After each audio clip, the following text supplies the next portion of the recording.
Salut les gars, j'espère que vous allez bien, bienvenue dans cette vidéo. Aujourd'hui on va parler de Hunter x Hunter et plus particulièrement du personnage de Jairo. Je sais que j'ai fait un sondage et que la plupart des gens, 56%, ont voté pour Hisoka. Rassurez-vous, je vais vraiment faire une vidéo sur Hisoka, mais là on va faire une vidéo rapide sur le personnage de Jairo et j'ai décidé de le faire tout de suite parce que ça correspond à pas mal de réponses que j'ai eues par rapport à ma vidéo sur le retour de Gon. Donc bien sûr, si tu n'as pas vu ma vidéo sur le retour de Gon, je t'invite à la regarder en premier, ensuite à regarder directement les commentaires et à revenir sur cette vidéo pour voir ma vidéo sur Jairo parce que tout ça est lié, puisque quand j'ai parlé du retour de Gon, tout le monde m'a parlé de Jairo. On m'a dit Gon va récupérer son pouvoir et affronter Jairo, Jairo part à Meteor City, va vouloir gouverner le monde pendant que l'intégralité des personnages sont sur le Black Whale et le seul qui va pouvoir l'arrêter c'est Gon.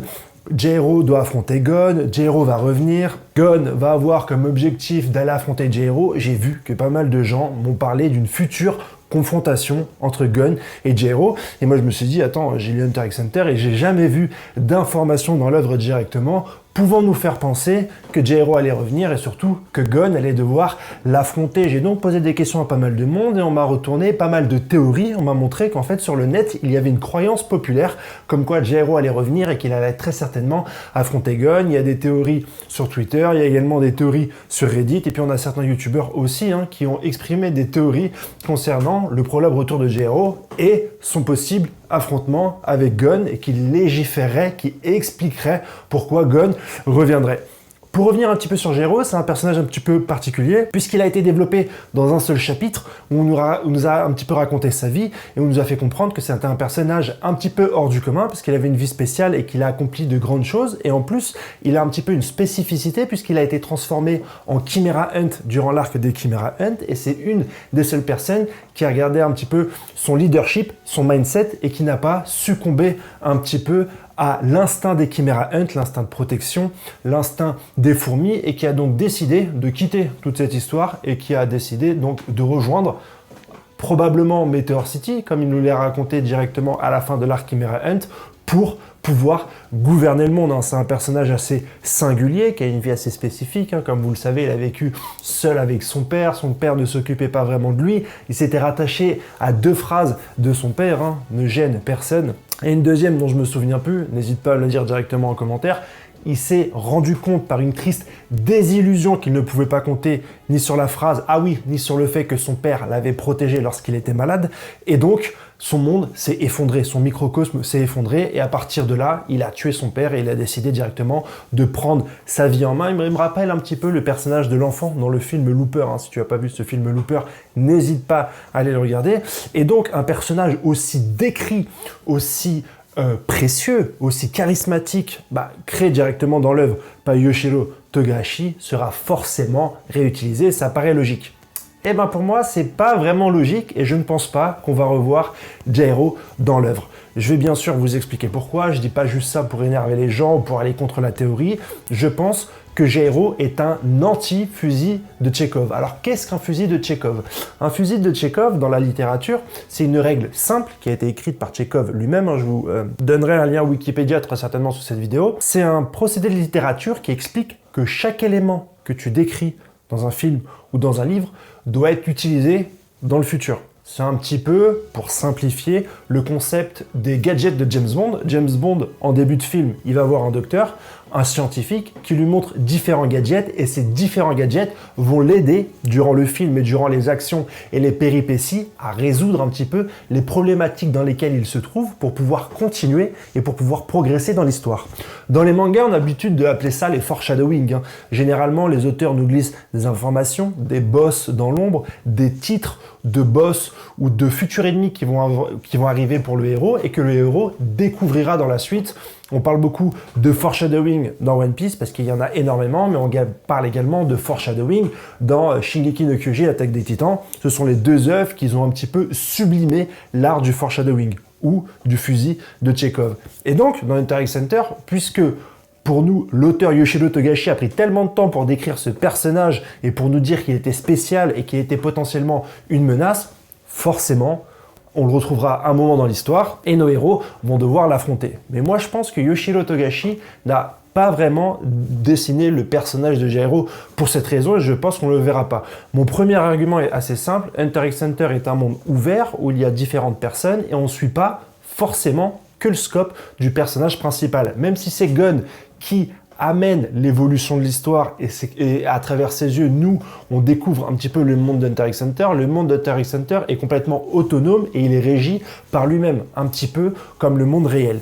Et le deuxième argument que je voulais avancer par rapport à ce personnage-là, et de toute façon, Yoshiro Togashi a décrit dans une case à la fin que Jairo et Gon ne se rencontreront pas, donc Jairo ne rentre pas dans l'histoire. Et le deuxième explication que j'ai par rapport à ça, elle vient d'un petit bouquin que j'ai acheté pour dessiner mon propre manga. Je suis en train de dessiner mon propre manga. Je vous mettrai les premières images, les premières planches que j'ai réussi à réaliser dans cette vidéo. Et c'est un manga, c'est un bouquin qui a été écrit par Yusuke Murata. Yusuke Murata, c'est celui qui a dessiné One Punch Man, c'est celui qui a dessiné Hellshield 21. Vous reconnaissez Henrik 21, Hellshield 21. Et c'est un très très grand dessinateur de manga, c'est un des meilleurs dessinateurs. Et en fait, dans ce livre-là, il va aller un petit peu interviewer ceux qui considèrent comme des sensei, un petit peu, dans le métier de mangaka. Et il se trouve que Yoshiro Togashi, c'est un petit peu le boss au niveau des mangaka. En fait, c'est le mangaka préféré de tes mangaka préférés. C'est un ouf et notamment, c'est un ouf du storytelling. C'est le meilleur en termes de narration et de storytelling. Hein. C'est dit directement dans ce bouquin-là. Je vous mettrai directement quelques photos pour que vous puissiez avoir un aperçu. Et dedans, Murata lui demande Yoshiro Togashi, vous écrivez des histoires vraiment passionnantes, vous êtes vraiment libre dans la création de vos personnages, hein, et c'est ce que je dis dans toutes les vidéos, c'est qu'avec Yoshiro Togashi, on sort un petit peu des clous et des chemins des shonen qu'on a l'habitude de lire, et il lui demande comment faites-vous pour avoir autant d'imagination dans la création de vos storyboards et donc de vos histoires. Et Yoshiro Togashi lui répond, bah c'est très simple, moi en fait j'ai pas le temps de lire des romans parce que je suis mangaka, j'ai des problèmes de dos et ma passion c'est le dessin. Et les romans de 600, 900, 1000 pages, j'ai pas le temps de les lire. Et d'une part, même quand je m'y mets, lorsque je m'arrête, eh ben, j'ai oublié l'intrigue. Mais lire de la littérature, c'est très très important pour un mangaka, pour pouvoir un petit peu s'ouvrir à d'autres œuvres et alimenter son imagination. Alors, Yoshiro Togashi a une technique très simple, c'est qu'il lit des nouvelles, des histoires courtes. Il a commencé par des histoires de 30 pages, puis par des histoires de 20 pages, puis par des histoires de 10 pages, et il lit des histoires de plus en plus courtes. Et en fait, c'est un style qu'il a commencé à apprécier, il a commencé à devenir passionné par ce genre de petites histoires. Passionné pourquoi? Parce qu'en fait, c'est très difficile de concentrer beaucoup d'informations dans une toute petite histoire et d'intéresser le lecteur par rapport à ça. Et c'est devenu une discipline qui a commencé à le hanter, qui a commencé à le passionner. Et en fait, ce qu'il aime faire, lui, c'est imaginer la suite des histoires. Donc, il a commencé à lire des histoires de plus en plus courtes. Et ce qu'il adore, lui, c'est imaginer la suite, en fait. Des histoires d'une page, des histoires de quelques lignes, et pouvoir imaginer la suite. Et je pense que Yoshiro Togashi nous a transmis cette passion dans le manga Hunter x Hunter à travers l'histoire de Jairo.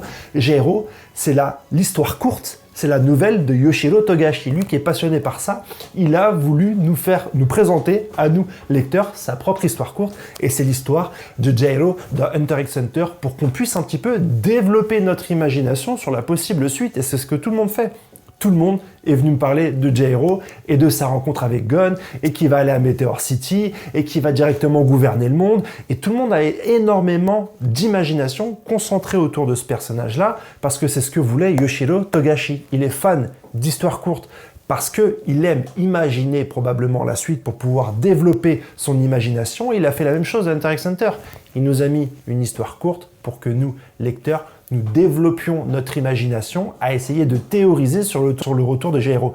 Mais il ne peut pas y avoir de retour de Jairo. Il ne peut pas venir. Le personnage est fini. Le personnage est fait. C'est une légende. S'il va venir, s'il revient, s'il devient une menace, s'il nous explique des choses, il va perdre de sa superbe. Il va perdre de l'essence même. Yoshiro Togashi a impacté la vie d'un seul personnage et de toute la menace qu'il représente dans un seul chapitre. C'est un exercice extrêmement difficile, que ce soit en littérature ou pour les mangas. Il est hors de question de revenir sur ce personnage tellement il est concentré, tellement il est parfait, tellement il est poli.